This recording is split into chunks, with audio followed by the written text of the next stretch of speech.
Assalamualaikum dan salam sejahtera. Nama saya Nur Atikah binti Almas Fauzi, S71105. Seperti yang kita dapat lihat, keadaan bumi sudah semakin tenat. Perubahan iklim secara mendadak menjadi antara punca utama dalam isu ini. Perubahan iklim merujuk kepada perubahan signifikan statistik dalam purata keadaan iklim ataupun kepelbagaiannya untuk jangka masa yang panjang. Antara punca berlakunya perubahan iklim ialah pembinaan kawasan perumahan. Daripada aktiviti ini, ianya telah menimbulkan kesan negatif terhadap alam sekitar seperti pencemaran air, pencemaran udara dan pencemaran bunyi, terutamanya di kawasan bandar yang pesat membangun.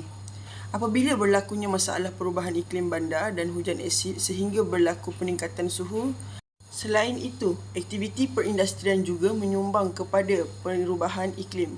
Hasil daripada aktiviti kilang simen dan kilang papan akan menyebabkan habuk yang banyak.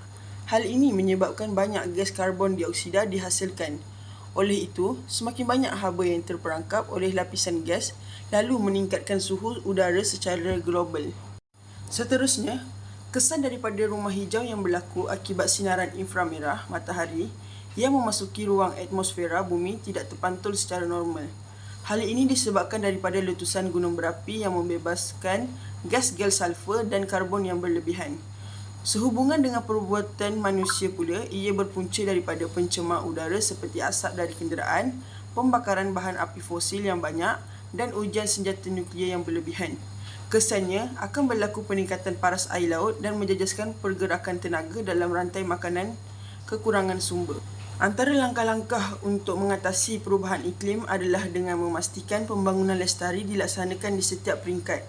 Langkah ini perlu diamalkan kerana antara punca perubahan iklim adalah penebangan kawasan hutan yang luas hanya untuk menampung perkembangan dan keperluan manusia sejagat. Pokok merupakan ejen penyerap gas karbon semula jadi yang mengekalkan kestabilan ekosistem di muka bumi. Jika jumlah pokok semakin berkurang dari hari ke hari, jumlah gas karbon yang dilepaskan akan meningkat dan mengakibatkan perubahan iklim. Seterusnya, langkah ulung bagi mengatasi isu ini adalah dengan menguatkuasakan undang-undang terhadap sebarang tindakan yang menyumbang kepada perubahan iklim. Antaranya, mewartakan lebih banyak hutan simpan. Ia bukan sahaja menjadi sumber makanan kepada manusia, malah ia juga mengurangkan kadar pencemaran udara dan mengawal suhu di persekitaran alam sekitar. Sekian itu sahaja daripada saya. Terima kasih.